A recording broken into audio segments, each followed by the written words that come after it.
तो हमारा max crash है मां बोल जाते प्रोजेक्ट में बनी है हाँ राइट अच्छा वेरी गुड तारा બધા બહુ બધા ફૂલ આવે છે સરસ પેડ નહીં પેડ અને આપણે સિસ્ટર શું કરે છે એ Mumbai JP Morgan good all good સરસ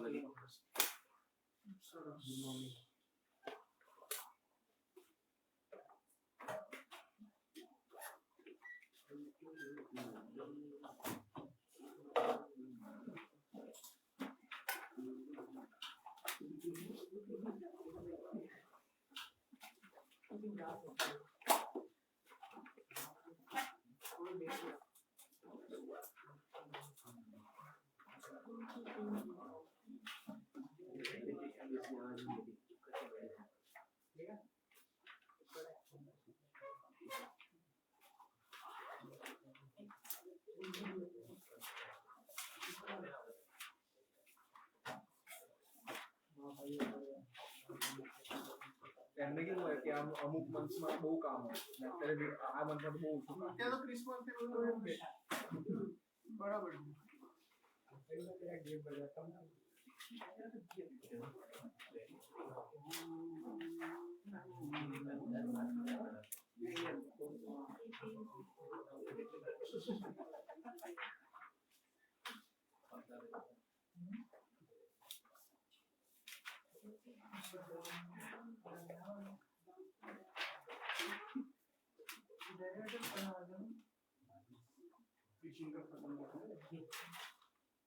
Okay, let us start. See, last time we have done duration. Duration, money duration, PVBP, ये सब हमने कर लिया था, ठीक है?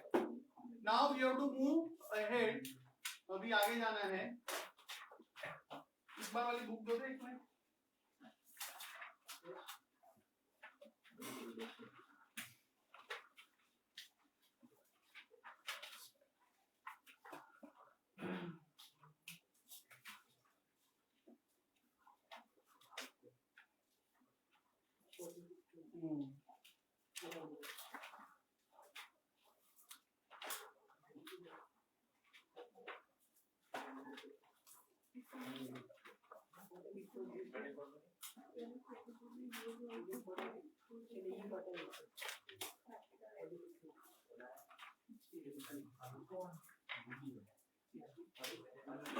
कौन सा रीडिंग है नई बुक में? बुक नंबर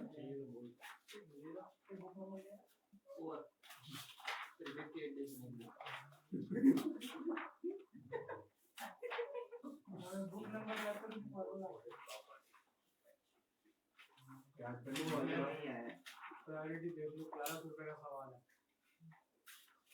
यहाँ पर डिप्रेशन में चला गया ऑलरेडी वो हाइपर डिप्रेशन में चला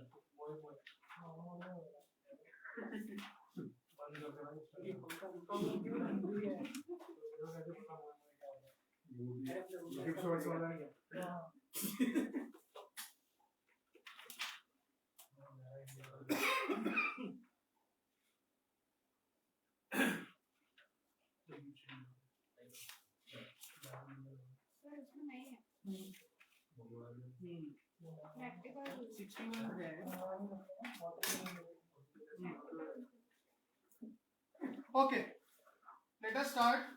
नई बुक में से 60 रीडिंग 60 है ना?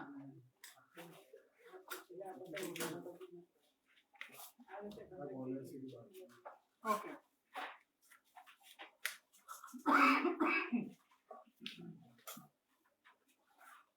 सो थोड़ा अपने रिव्यू करते हैं। देखो ड्यूरेशन किया था बराबर। सपोज मैं बोलूं किसी बॉन्ड का मॉडिफाइड ड्यूरेशन 6.2 है, राइट, और उसका प्राइस है 98.5 रुपीस। सो दिस meant कि 1% change in YTM would lead to 6.2% change in price. ठीक है ना? और 6.2% किसका? 6.2% of 98.5 rupees. Okay, this is what we have learned.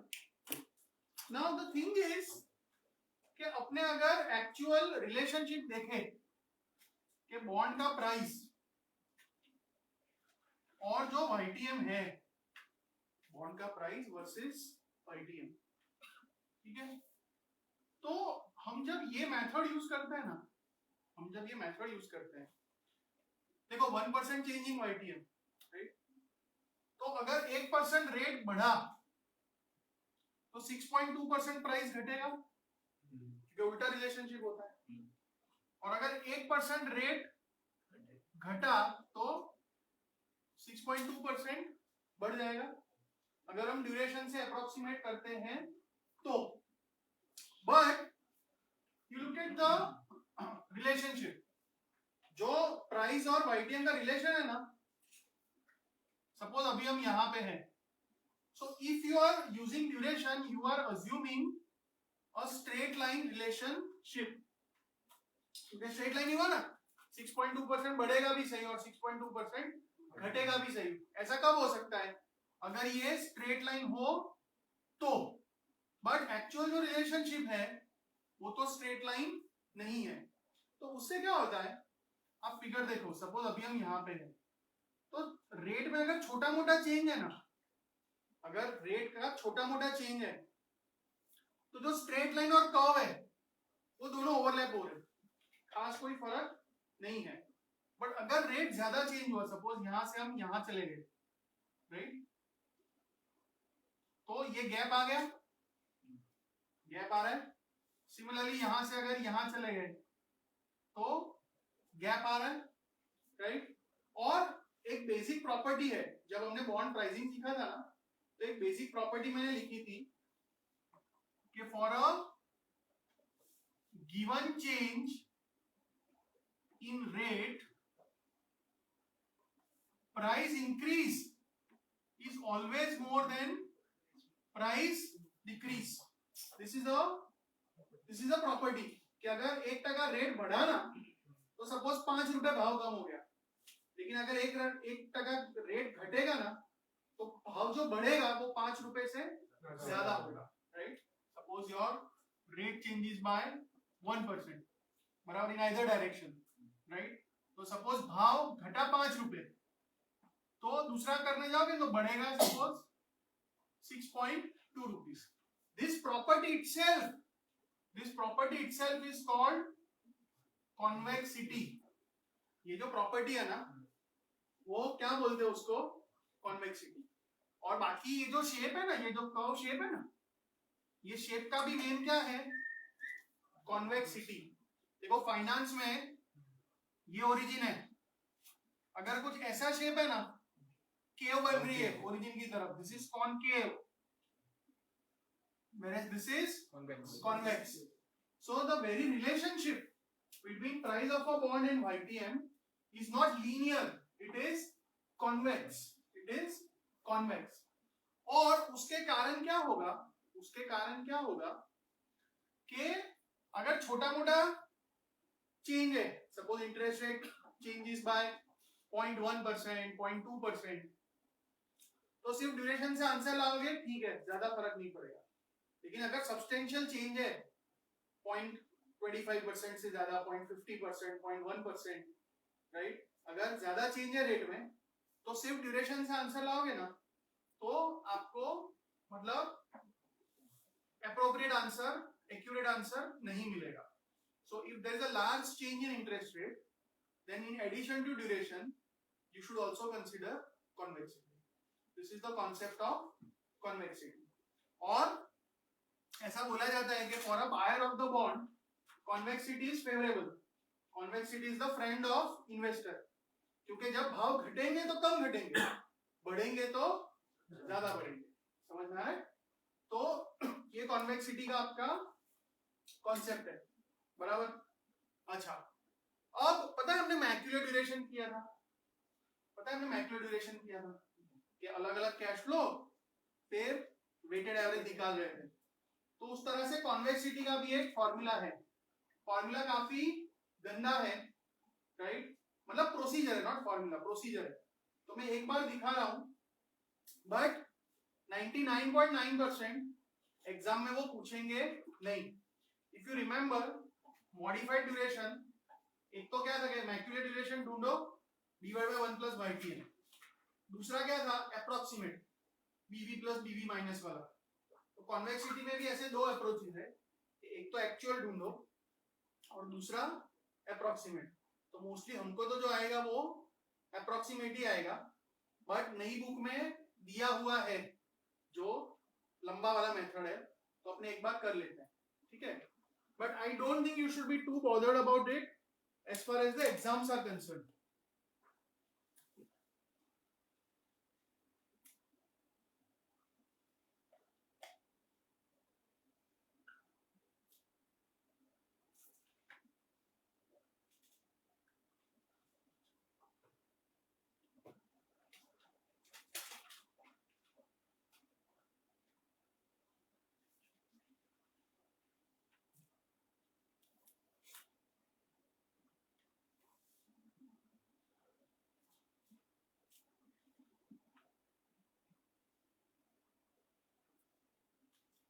नहीं बुक देना मेरे को, उसमें से ही मैं जो क्विज में वही करवा देता हूँ।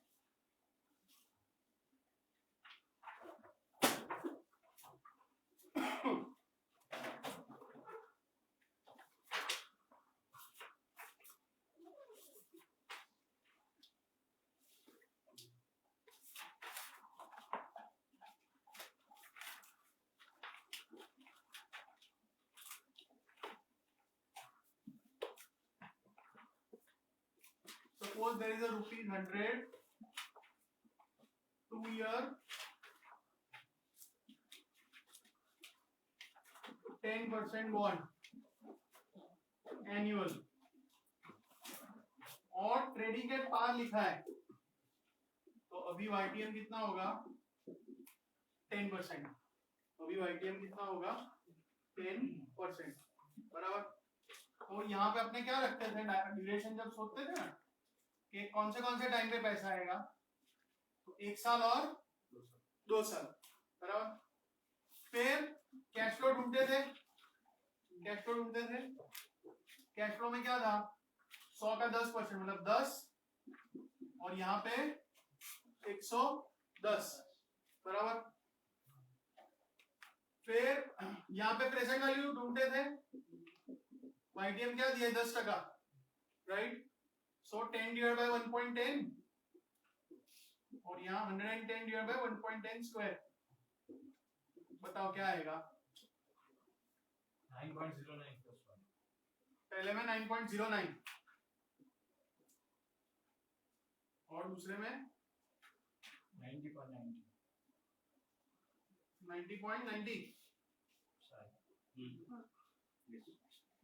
90.91 सही है, बराबर।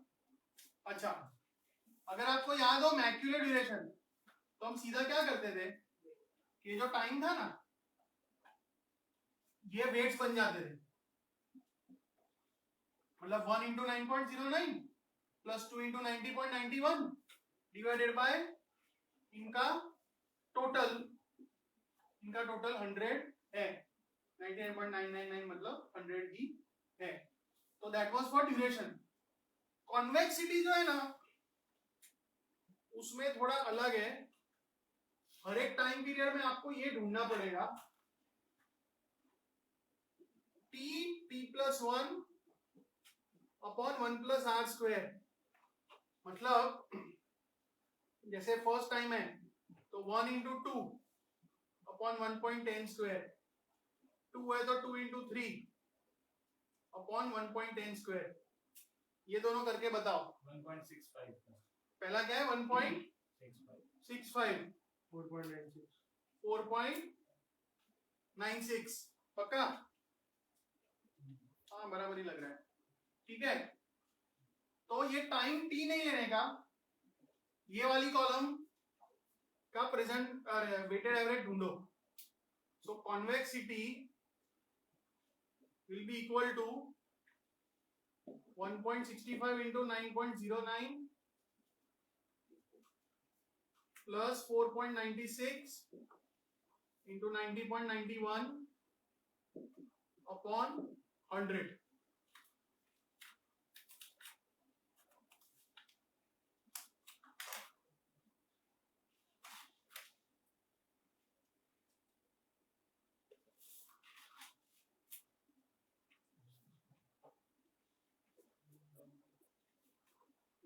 रैशनल શું છે કોન્વેક્સિટી પાછળ मतलब ये तो क्या है एक्चुअली वो साइंस वाला डिफरेंशिएशन से आता है हाँ तो इसलिए ज्यादा कुछ इसमें लॉजिक नहीं है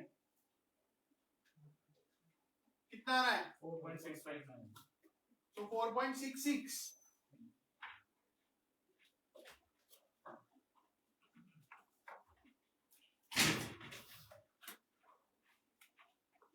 बराबर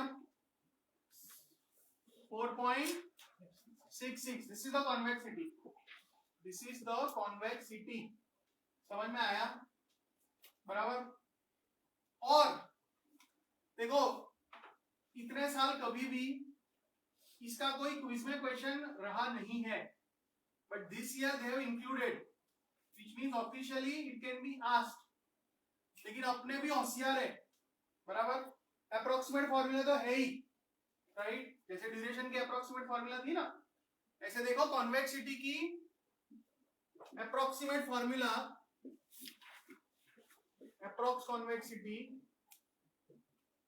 it is basically right BV plus BV minus 2 BV0 upon BV0 change in YTM square.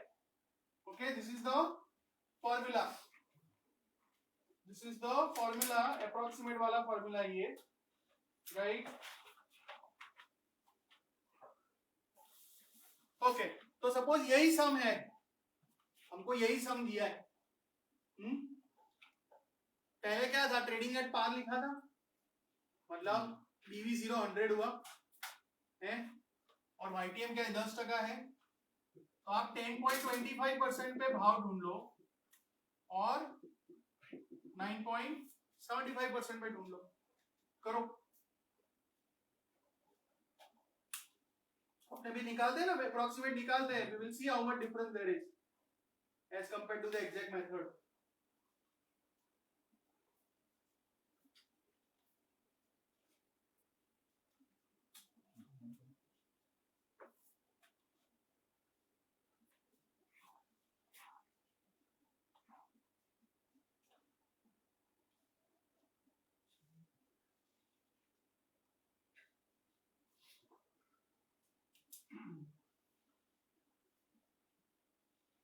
कितना है 10.25 पे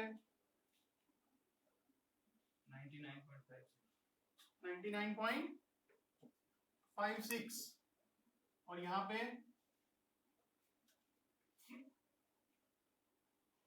100.43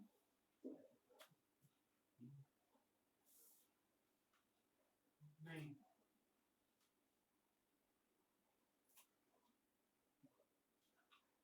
शायद मे बी क्या है एग्जैक्ट आंसर क्या है 100.4353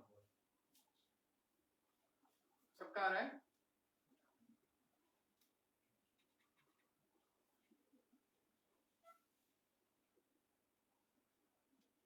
टेन पॉइंट 25 पे सबका है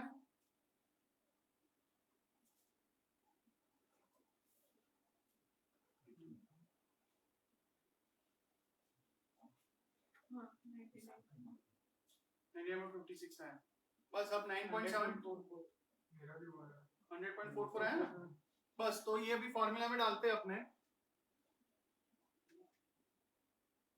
इज इक्वल टू 100.44 प्लस 99.56 लेकिन ये तो सारा जीरो हो जाएगा ऊपर काम करो सुनो 10.5 और 9.5 कर दो 10.5 और 9.5 कर दो 99.138 99.138 मतलब 14 और यहाँ पे 100.87 100.87 ठीक है ना okay so 100.87 plus 99.14 minus 2 into 100 upon 100 into 0.005 उसका स्क्वायर क्योंकि 0.5% करा ना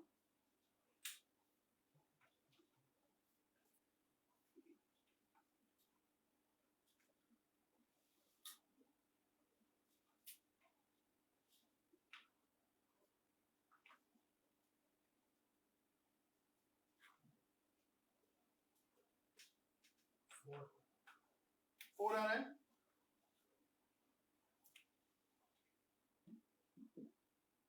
ठीक है तो ये अप्रोक्सीमेट कॉन्वेक्सिटी आएगा ज्यादा एक्यूरेसी चाहिए ना तो बॉन्ड का भाव जो 2 डेसिमल तक लिया है ना वो 4 डेसिमल तक रख लेना तो सेट हो जाएगा ठीक है अभी अपनी अपनी बुक्स में देखो अप्रोक्सीमेट कॉन्वेक्सिटी का एक एग्जांपल दिया इलस्ट्रेशन वो कर लो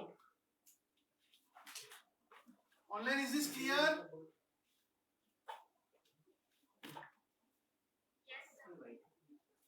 ओके कोई भी डाउट है तो पूछो हाँ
करो एग्जांपल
बोलो डन सब कुछ दे ही दिया है ना ऊपर का वैल्यू नीचे का वैल्यू ओरिजिनल वैल्यू सब दे दिया है हाँ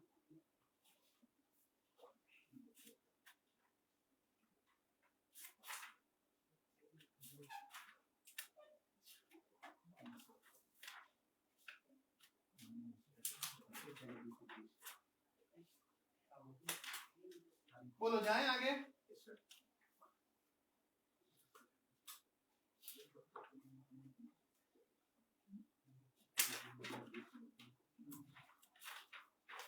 Okay, now let us see the real effect of duration and convexity.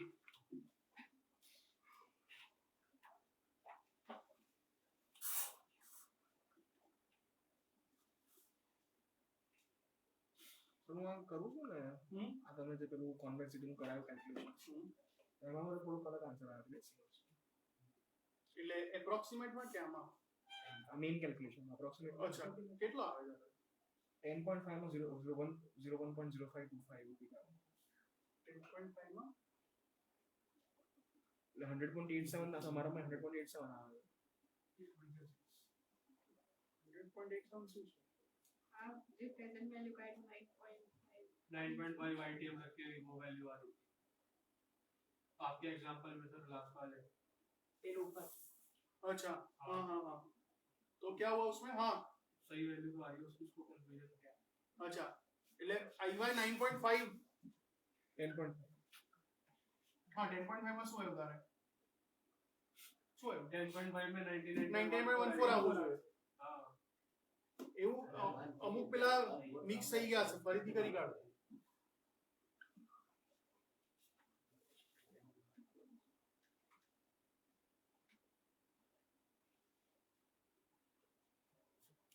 જ્યારે તું 9.75 લઈશ ને આ આવશે હા આવી ગયું બરાબર સોરી 9.50% 10.50 માં આવશે okay let us assume there is a bond.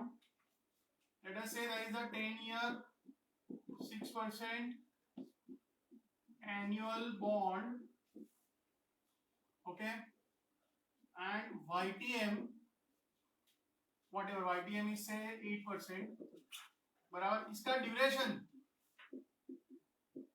Duration suppose 7.2 है बराबर these are all made up figures हाँ और उसका कॉन्वेक्सिटी 46.5 है बराबर नाउ आई एम सेइंग मैं ऐसा बोल रहा हूं कि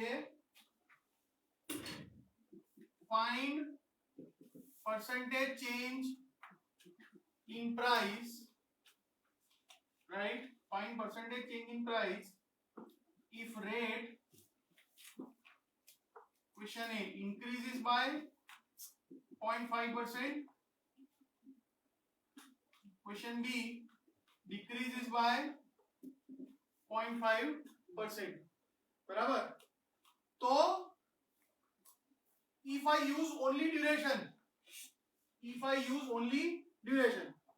तो simply आंसर क्या आएगा कि 0.5% into 7.2 मतलब यहाँ पे 3.6% भाव घटेगा और यहाँ पे 0.5% into 7.2 3.6% भाव बढ़ेगा if I am only using duration बराबर अच्छा but we have been given duration as well as convexity so when both the things are given how do we find out the percentage change in price so for that there is a formula कि भाई change in price is equal to जो आपको change in YTM दिया है multiply by minus D duration negative क्योंकि minus D इसलिए क्योंकि उल्टा होता है और plus half into delta YTM square into convexity और ये फॉर्मूला में everything has to be in decimals ठीक है तो इसका जो पार्ट ए है रेट बढ़ा है 0.5% बराबर सो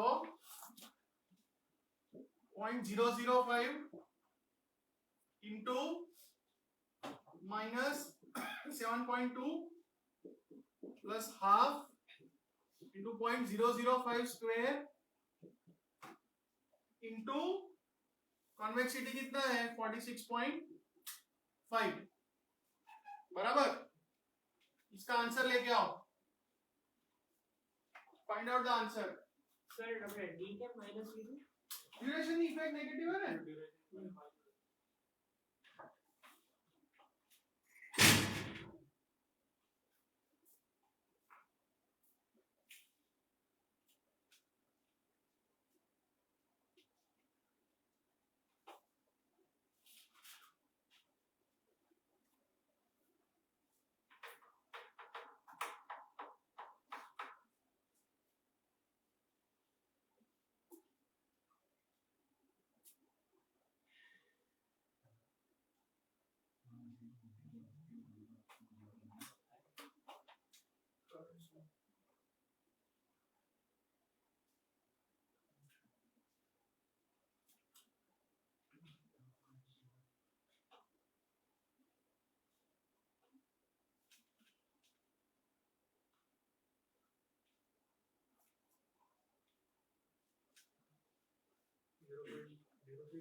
into 100 का 0.0021 या माइनस 0.035 0.03 आ रहा है ना।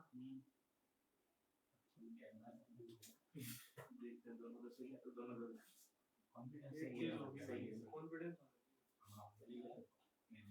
कोई बात नहीं, सही पता चल जाएगा।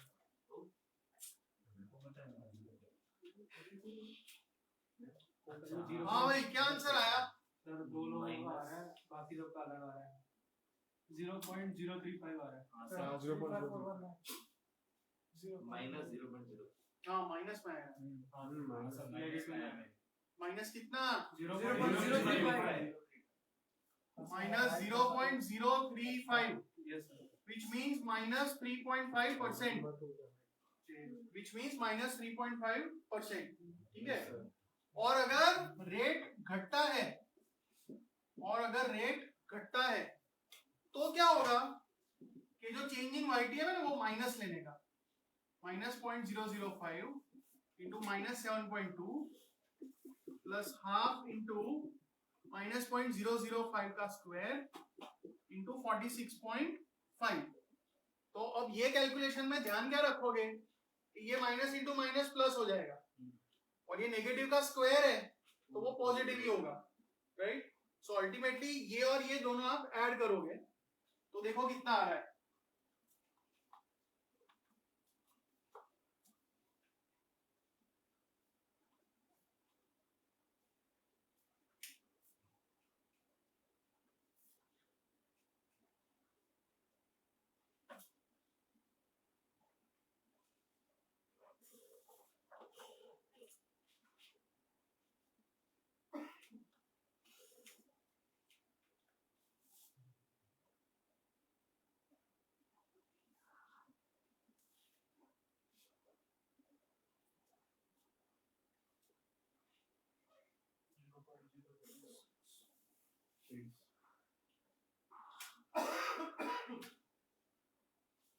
तीन डेसिमल का बता दो, 4 आ जाए।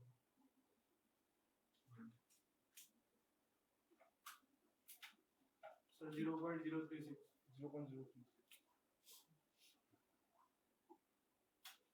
0.036 के आगे भी 5.75 मतलब और एक 6 तो 3.66% और आंसर पॉजिटिव में। Yes sir.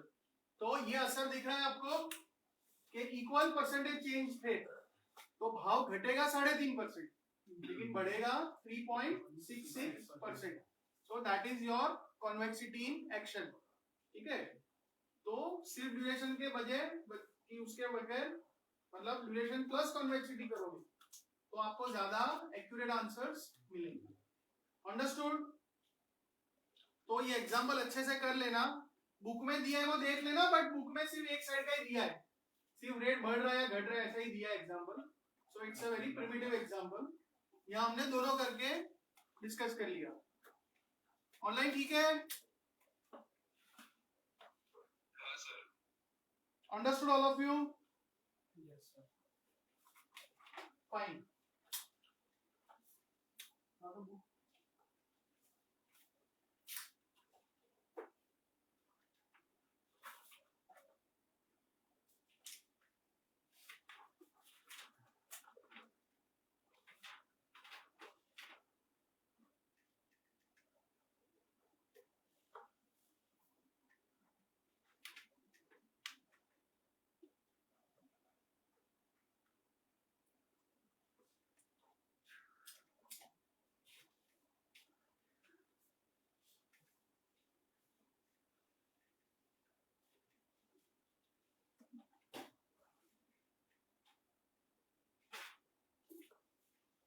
ओके,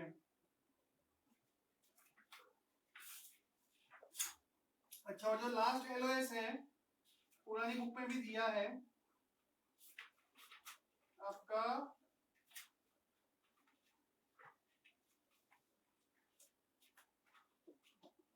अगर ये सब जो हमने बोला ड्यूरेशन और कॉन्वेक्सिटी, वो एक बॉन्ड के लिए था, राइट, ये एक बॉन्ड के लिए था, लेकिन अगर there is a portfolio of bonds, अगर बॉन्ड का पोर्टफोलियो है तो पोर्टफोलियो ड्यूरेशन आप ढूंढ सकते हो।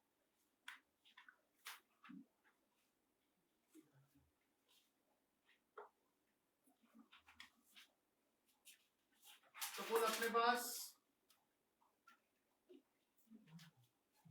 3 बॉन्ड्स है, बॉन्ड ए, बॉन्ड बी, बॉन्ड सी, इनका ड्यूरेशन D1, D2, D3 है और कॉन्वेक्सिटी C1, C2, C3 है, राइट। तो पोर्टफोलियो का ड्यूरेशन इंडिविजुअल ड्यूरेशंस लेने के, उसको वेट से मल्टीप्लाई कर देने का, so it is nothing but weighted average. और कॉन्वेक्सिटी भी अगर है तो सेम चीज ही होगी, D1 के बदले C1, C2, C3। सवाल ये कि वेट्स क्या होंगे, तो वेट्स मतलब मार्केट वैल्यू ऑफ बॉन्ड्स। मतलब सपोज मेरी ये पोजीशन 200 मिलियन की है, ये 300 की है, ये 500 की है, तो टोटल कितना हुआ, 1000 हुआ, बराबर। तो पहले का वेटेज क्या बनेगा, 200/1000, मतलब इसका वेटेज 0.2, 0.3 और 0.5, ये आपके वेटेजेस हो जाएंगे, ठीक है। सो फॉर्मूला में कुछ है नहीं, but what you have to understand कि अगर पोर्टफोलियो का ड्यूरेशन या कॉन्वेक्सिटी निकालते हो ना, तो वो बहुत अच्छा रिजल्ट नहीं देगा, because there is an assumption of a parallel shift in rates. मतलब पैरेलल शिफ्ट इन रेट्स मतलब कि आपका जो भी इंटरेस्ट रेट्स है, suppose your interest rates are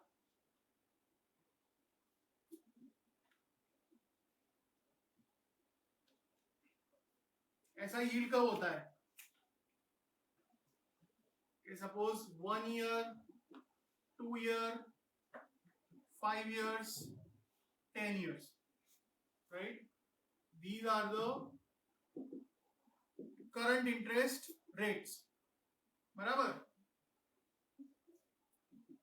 तो ये पोर्टफोलियो ड्यूरेशन और कॉन्वेक्सिटी ये कब काम करेंगे कि अगर मैं ऐसा अज्यूम करूं, सपोज आई से 0.5% इंक्रीज इन रेट्स, बराबर, suppose I am saying 0.5% increase in rates, तो सवाल ये कि कौन सा रेट, 1 साल वाला, 2 साल वाला, 5 साल वाला कि 10 साल वाला। सो आंसर इज कि we are assuming that all rates will change by 0.5%, सारे रेट्स 0.5% बढ़ गए, that is known as parallel shift. लेकिन रियल लाइफ सिचुएशन में जनरली पैरेलल शिफ्ट होता नहीं है, राइट। सपोज आरबीआई ने रेट्स बढ़ा दिए, तो जो 1 साल 2 साल वाले रेट्स है ना, उस पर तुरंत असर पड़ेगा, लेकिन जो लॉन्ग टर्म रेट्स है ना, उसमें उतना नहीं पड़ेगा, मतलब ये पैरेलल मूवमेंट एक्चुअली आता नहीं है. So that is one of the limitation of portfolio duration and convexity. समझ में आया? तो वो वाला एलओएस पढ़ लो, वो वाला एलओएस पढ़ो और नई बुक के हिसाब से क्विज कर लो. I am sending the picture भेज दो ना ग्रुप पे क्विज का.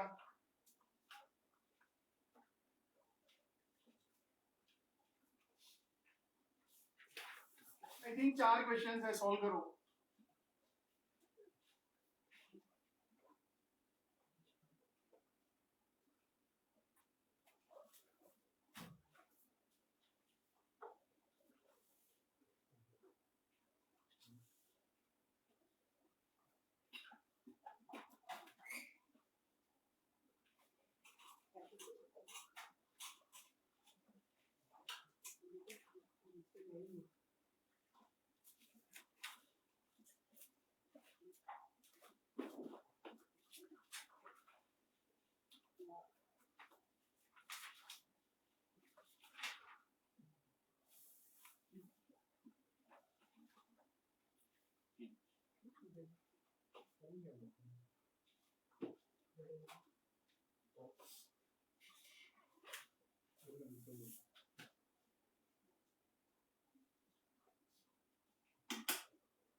वो ऐसे ही ये जैसे वो टॉप करेगा. हुआ भाई?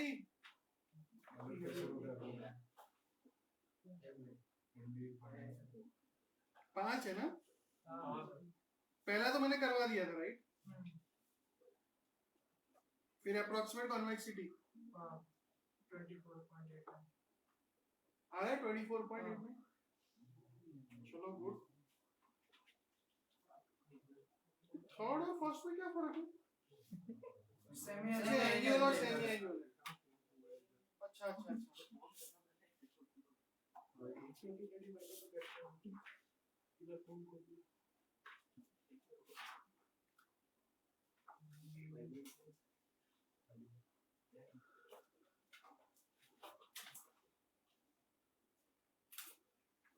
वो फर्क है। लेकिन एनुअल सेमी में फिर उतना फर्क तो नहीं आना चाहिए, तो 4.66 ही आएगा आई थिंक वो फर्क है।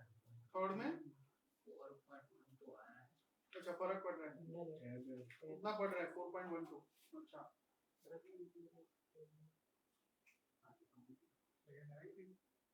सर बॉन्ड मार्केट प्रमाणे તમે થોડો વધારે ફરક કહેવાય. 2 ईयर सेमी एनुअल है ना, तो जो कैश फ्लो होगा ना, मतलब जो टाइम है वो 6-6 महीने का गिनने का, मतलब 1 2 3 4 लिखना पूरी प्रोसीजर में, राइट। और फिर करना अगर एग्जैक्ट मेथड से कर रहे हो तो, और अप्रोक्सीमेट मेथड से करना है तो भी कर सकते हो। 18 बटन सेमी एनुअल के हिसाब से निकालो कितना फर्क पड़ रहा है।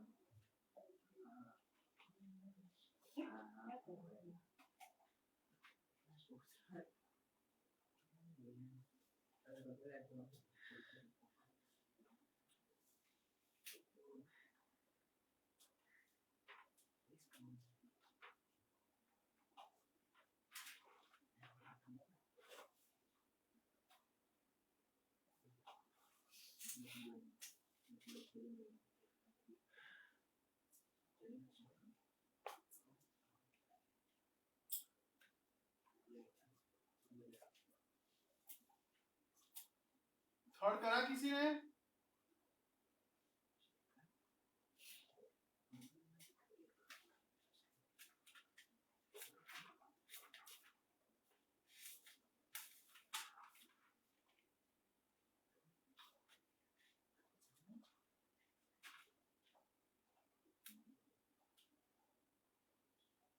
फोर्थ तो इजी है, हाफ इंटू 114.6 इंटू 0.011 का square,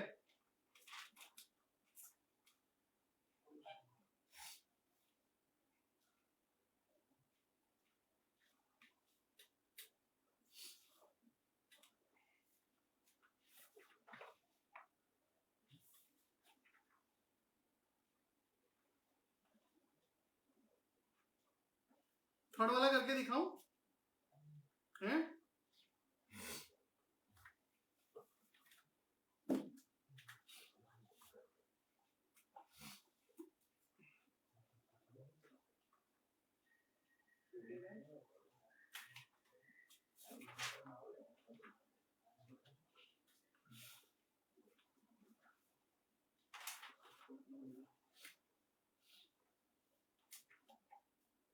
See in the third example, time जो होगा ना 1 2 3 4 ले लेने का, कैश फ्लो जो होंगे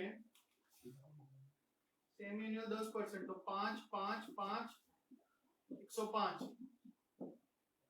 पीवी निकालोगे ट्रेडिंग एट पार ही है, मतलब 5/1.05, ये स्क्वायर क्यू और रेज़ टू 4,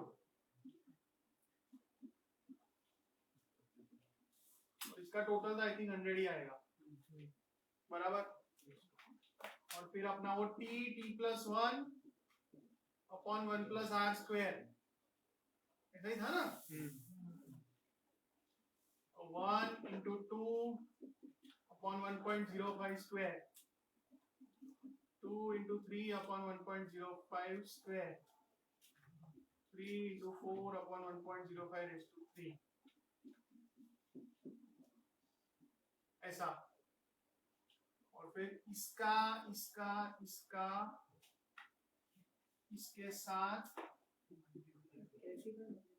सम प्रोडक्ट जैसा कर देने का, एवरीथिंग डिवाइडेड बाय 100, तब जाके आंसर आएगा। क्या गद्दा बन दिया है।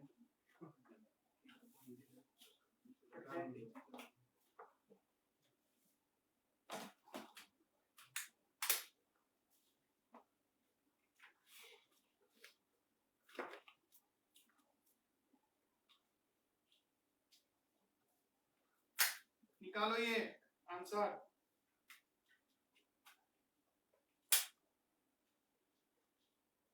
ऑनलाइन कर रहे हो?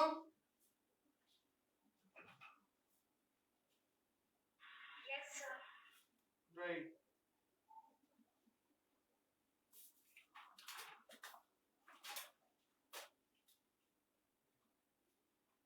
चालू कर दो फिर सब गिफ्ट सिटी में अप्लाई करने का।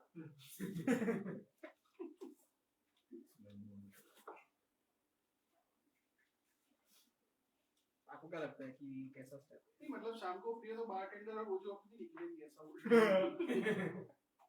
सर रेवेन्यू तो बहुत जनरेट है क्योंकि यहाँ का मतलब सब वहाँ जाएंगे ना। मुझे लगता है 2-3 साल में पूरा कर देंगे। अभी गिफ्ट सिटी क्या है, फिर बोलेंगे अहमदाबाद में अगर 3 स्टार या ऊपर है तो वहाँ पे भी अगर तो 10 साल लगता है, 10 साल बाद गुजरात में कर देंगे। ड्राई से एकदम ग्रीन हो जाएगा गुजरात। रेवेन्यू आएगा ना तो नहीं होना चाहिए। रेवेन्यू अभी हाँ, इलीगल वाला आ है। रहा है, इलीगली आएगा। But main thing is not revenue. Point is, see, there is no angle of revenue for us. Only thing is the friction, the hindrance to big brands and businesses वो बहुत ज़्यादा है, जो अभी हमको afford हम नहीं कर सकते. As a state we cannot afford, right? कि बड़ी-बड़ी कंपनियां ना आए गुजरात में for this reason. So that is the main thing. उसके कारण एम्प्लॉइज भी इसलिए मूव नहीं कर पाते। हाँ एम्प्लॉइज नहीं मूव करते क्योंकि हमें बहुत ओके लगेगा if somebody is born or brought up or has lived in Gujarat for 10-15 years it doesn't matter for us, right? but अगर किसी कोई बुलाना है किसी को बाहर से बाहर से नहीं चाहिए, लोग बहुत पॉल्यूट करते हैं। अरे ऐसा नहीं होता, इकोनॉमी कैसे बढ़ाओगे? गिफ्ट सिटीज में खड़ा क्या है तो कंपनीज कैसे आएगी? और मेन उसका लॉजिक ही यही है ना कि जो काम सिंगापुर दुबई में हो रहा है वो यहाँ पे करना है, तो लोग आके रात को चले जाएंगे, वो तो कहाँ तक चलेगा? बैंगलोर गुड़गांव एकदम बढ़िया है। सर आंसर आ जाएगा लेकिन उसके बाद फिर उसको हाँ वो भी करना पड़ेगा। ये जो आएगा वो डबल टर्म्स में आएगा, फिर डिवाइड बाय 2 करना पड़ेगा। तो एक बार देखो क्या आ रहा है। इसमें 2 16.4 सर हैं? 2 स्क्वायर है। हाँ स्क्वायर है, कितना आ रहा है? 16.4 सर। अच्छा इसका आंसर 16.47 है, यस सर। बराबर। और फिर सॉल्यूशन में डिवाइड बाय 4 किया ना, डिवाइड बाय 2 का स्क्वायर। हाँ तो सेमी एनुअल था इसलिए ये सारे टाइम हमने डबल कर दिए, बराबर। अगर ड्यूरेशन होता तो फाइनल आंसर मल्टीप्लाई बाय अरे डिवाइड बाय 2 हो जाता, लेकिन इसमें आप देखोगे ना t और t दोनों है, मतलब t into T T square का असर हो रहा है, तो इसलिए डिवाइडेड बाय 2 का स्क्वायर है, तब जाके आंसर आ रहा है 4.1183। हाँ तो 4.12 जितना आंसर आ जाएगा, ठीक है। तो सर रेवेन्यू का क्या बोला, रेवेन्यू का इम्पैक्ट नहीं पड़ेगा पर से, but that is not the main consideration. Sir यही सा एक बार अप्रोक्सीमेट मेथड से करो, यही वाला कर सकते हैं ना अप्रोक्सीमेट से। अप्रोक्सीमेट में क्या करना पड़ेगा कि अभी 10% था ना, अभी 10% था तो तू क्या करेगा, n में 4 डालेगा, PMD में 5, FV में 100, बराबर। और जो रेट है ना पहले तो 100 ही है, फिर 10.5 मतलब 5.25 डालेगा, समझा, और आंसर आएगा। और फिर 9.5 डिवाइड बाय 2 मतलब 4.75 डालेगा और आंसर आएगा। ऐसी 2 वैल्यूज लेके आएगा। But my only problem was कि 2 आंसर्स काफी करीब है इसमें ऑप्शंस में, इसलिए फिर it will not be worthwhile to go by the approximate method, ठीक है। Fine all of you. और लास्ट क्वेश्चन जो है क्विज का, उसमें ऑप्शन ए,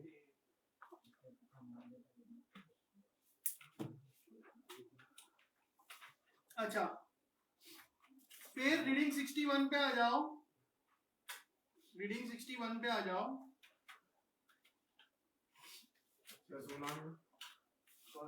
ये पुराने में है ही नहीं, सिर्फ नए में, ये अपने अपडेट में है। टर्म स्ट्रक्चर ने બધું કે નીકળી ગયું, બોલિંગ પીરિયડ રિટર્ન ને બધું હતું। हाँ एक खाली एक જ सम करी काढ्यो जे આપણે પહેલા કર્યો હતો। ઓકે થિયરી વાળા નથી રાખ્યા।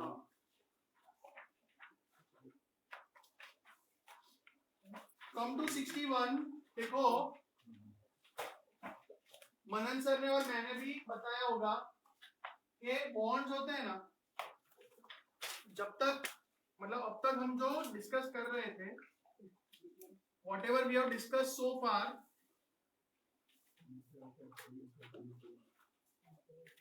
we have discussed for straight bonds.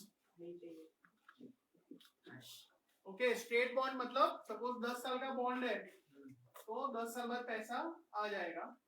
But we know कि कॉलेबल और पुटेबल बॉन्ड भी होते हैं।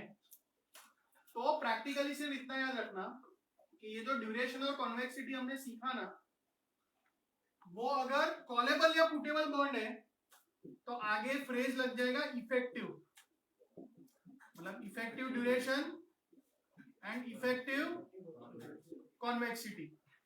ठीक है, जस्ट रिमेंबर दैट मच। और इसको फाइंड करने के लिए मतलब practically it is quite difficult. देखो स्ट्रेट बॉन्ड में तो हमने क्या किया कि अप्रोक्सीमेट जो फॉर्मूला था ना, उसमें YTM सिर्फ 0.25% या 0.50% बढ़ा दिया या घटा दिया। लेकिन अगर कॉलेबल या पुटेबल है ना, तो मैंने अभी फिगर ड्रॉ नहीं किया था कि अलग अलग रेट्स होंगे, तो सारे रेट्स को घटाना और बढ़ाना पड़ेगा और फिर बॉन्ड का वैल्यूएशन निकालना पड़ेगा। तो वो तो अपने स्कोप में है नहीं। तो आप फॉर्मूला देखोगे ना, इफेक्टिव ड्यूरेशन और कन्वेक्सिटी का फॉर्मूला, तो वो सेम ही है जो हमने किया ना, सिर्फ डेल्टा YTM के बदले डेल्टा कर्व लिखा है। You getting my point? Instead of writing delta YTM, they are writing delta curve.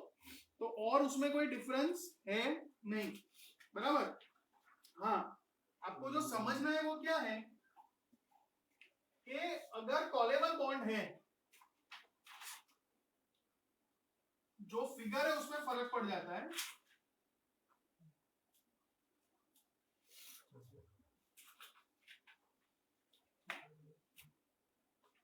सी, जो नॉर्मल बॉन्ड होता है, the relationship between YTM and price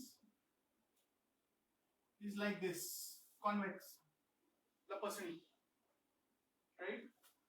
तो ये ठीक है, this is for straight bond।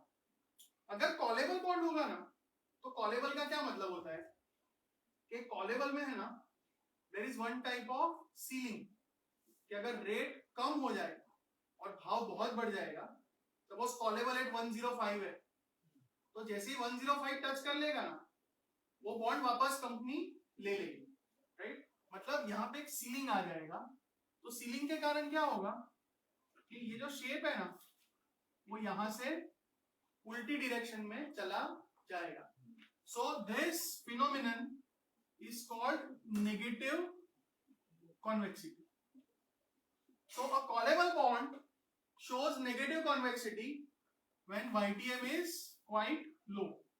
जब मार्केट में रेट कम होंगे ना, तो पॉजिटिव कॉन्वेक्सिटी आपको, सॉरी नेगेटिव कॉन्वेक्सिटी आपको देखने को मिलेगी कॉलेबल बॉन्ड्स में। और जो पुटेबल बॉन्ड होता है, पुटेबल मतलब क्या कि there is a price floor, के अगर YTM बहुत बढ़ गया तो भाव नीचे हो जाएंगे, पर जैसे ही नीचे होंगे, suppose it is puttable at 97, तो जैसे 97 से नीचे भाव जाएगा, इन्वेस्टर वापस कर देगा। मतलब प्रैक्टिकली भाव 97 से कम नहीं जा सकता। तो उसमें तो यहाँ पे और एक्स्ट्रा पॉजिटिव कॉन्वेक्सिटी आ जाएगी। अगर पुटेबल बॉन्ड है तो at higher YTMs we would say there is an extra positive convexity. तो बस ये प्रॉपर्टी आपको पता होना चाहिए और इसका रीजन पता होना चाहिए, ठीक है? तो बुक में ये दो फिगर्स दी हुई है, उसका लॉजिक ये है।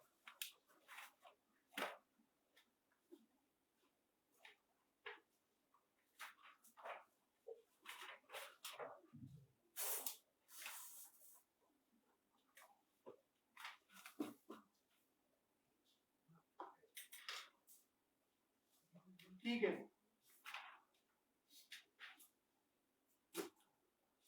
और जहां पे 61B खत्म हो रहा है एलओएस, जहां पे 61B एलओएस खत्म हो रहा है ना, वहां पे अभी हमने ड्यूरेशन कॉन्वेक्सिटी वाला फॉर्मूला नहीं किया, डेल्टा वाईटीएम और डेल्टा वाईटीएम स्क्वायर वाला, तो वही का वही फॉर्मूला फिर से दिया है, but again instead of delta YTM they are writing delta curve. उसका कोई न्यूमेरिकल एग्जांपल नहीं दिया है, बट एग्जाम में अगर पूछे तो सेम ही होगा, बराबर।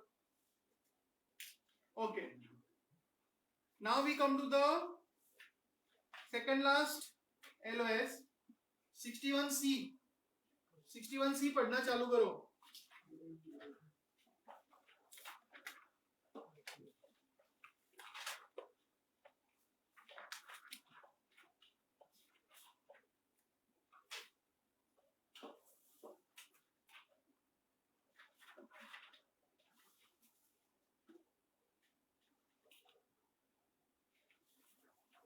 ये 61C किसके बारे में मैंने बताया ना कि अगर पोर्टफोलियो है ना, तो अगर आप पोर्टफोलियो का ड्यूरेशन या कॉन्वेक्सिटी निकालते हो तो बहुत ज्यादा उसमें यूजफुल नहीं रहेगा, because we are assuming parallel change in rates, और प्रैक्टिकली ऐसा पैरेलल नहीं होता है, तो you need something other than duration. तो वो क्या हो सकता है, तो इसमें बताया की रेट ड्यूरेशन। पढ़ो, मैं समझाता हूं।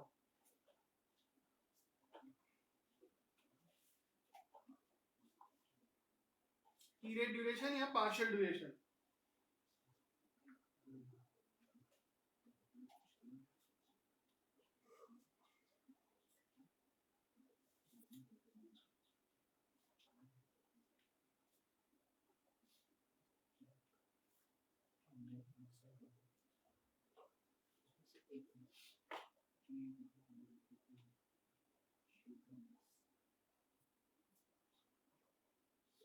सो व्हाट दे आर सेइंग कि अगर नॉन पैरेलल शिफ्ट होता है तो उसका जो असर पड़ेगा that is called shaping risk, और वो कितना असर पड़ेगा वो निकालना है, तो that can be done by calculating की रेट ड्यूरेशन और पार्शियल ड्यूरेशन। ये पहले नहीं था, अब तक नहीं था, ये 24 में पहली बार आया है, राइट। सो पे स्पेशल अटेंशन, राइट। तो और वो कैसे कैलकुलेट करना है वो एग्जांपल से ही पता चलेगा। तो लेट अस सी।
सो दो बॉन्ड्स है अपने पोर्टफोलियो में, 5 साल वाला बॉन्ड, 10 साल वाला बॉन्ड, बराबर, और इक्वली वेटेड लिखा है, मतलब सपोज दोनों 1 लाख रुपए के बॉन्ड है अपने पास, market value suppose, right? So both the weightages are equal, 0.5 0.5। अच्छा, 5 साल वाला जो बॉन्ड है वो जीरो कूपन बॉन्ड है, तो जीरो कूपन बॉन्ड 5 साल का, तो मैक्युलर ड्यूरेशन भी 5 साल का, बराबर। सो मैक्युलर ड्यूरेशन 5।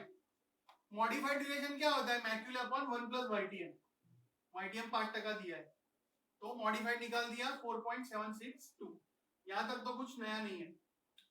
की rate duration is equal to जो मॉडिफाइड ड्यूरेशन है multiply by weightage, multiply by 0.5, तो 2.381।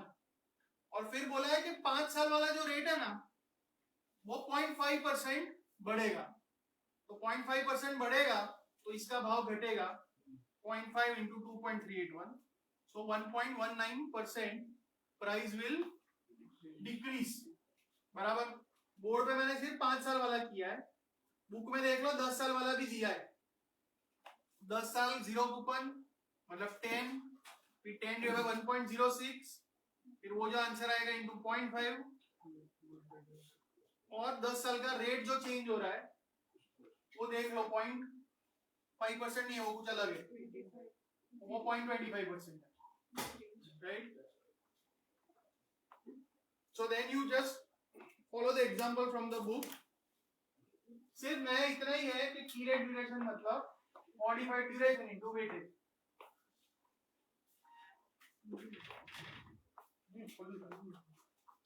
ऑनलाइन समझ में आ रहा है?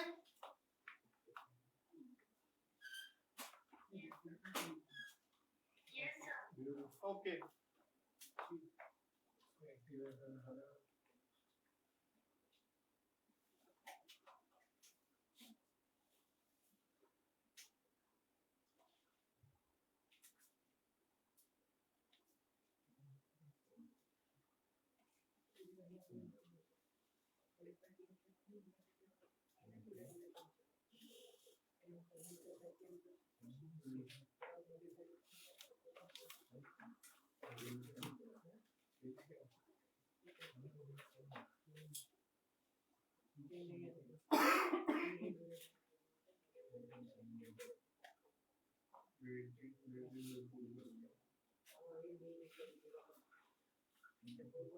बोलो भाई, ठीक है? Yes sir. All of you. और ये वाले बॉन्ड में 0.25% डिक्रीज हुआ था तो भाव बढ़ेगा, बराबर। तो minus 1.19% and plus 1.18%, so net net we got minus 0.01%, बराबर।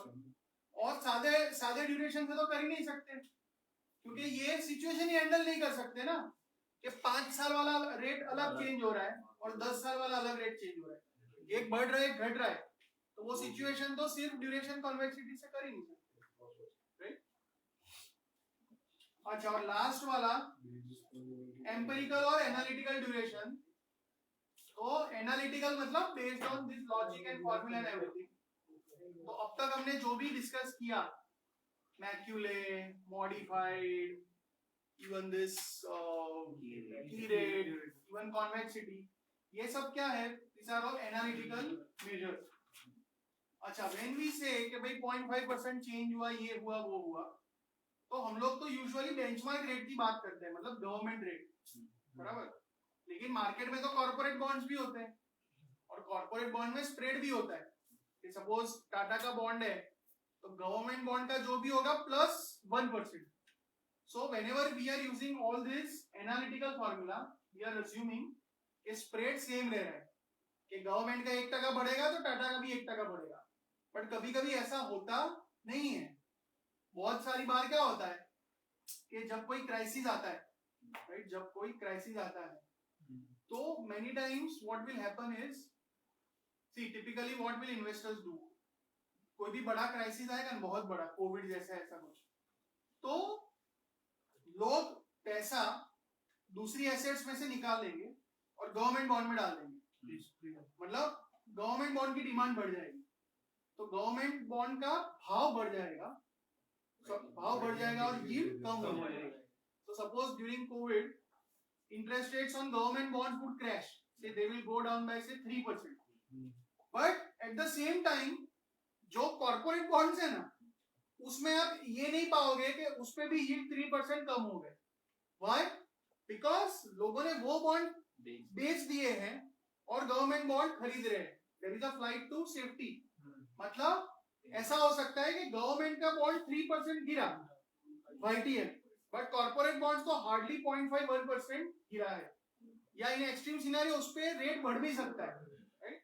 तो ऐसी सिचुएशन हैंडल करनी है तो you need to find your empirical duration. Empirical मतलब empirical word means based on experience and data. मतलब एक्सेल शीट लेके बैठो कि पिछले 50 तो बहुत हो गया, पिछले 20 साल में suppose monthly return on corporate bonds versus movement of rates, और फिर उसका रिग्रेशन या ऐसा कुछ करो और स्लोप निकालो, और उससे पता चलेगा कि what is the relationship between interest rate and price of a particular bond. तो उस तरह से बेस्ड ऑन एक्चुअल डेटा निकालोगे, तब जा उसको एम्पिरिकल ड्यूरेशन या कॉन्वेक्सिटी बोलते हैं, और कुछ सिचुएशन में उसकी जरूरत पड़ेगी. ठीक है, so that is what they have mention in the last 3 paragraphs 61D. ठीक है, बराबर. So that is the chapter. Last वाली क्विज कर लेना, कल से डेरिवेटिव्स चालू करेंगे. This is end of fixed income. So the point is कि fixed income as compare to 24 का फिक्स्ड इनकम थोड़ा लंबा हो गया है, प्लस छोटे छोटे पार्ट्स हैं, which makes it even lengthier and number of questions ज्यादा. तो आई एम श्योर 23 के मुकाबले 24 वेटेज भी बढ़ गया होगा थोड़ा. वो ना 11 to 14. हाँ, so I mean it is now almost at par with I think what economics, FSA. तो spend more time. Economics को कम हो गया, so at par with FSA, right? Derivatives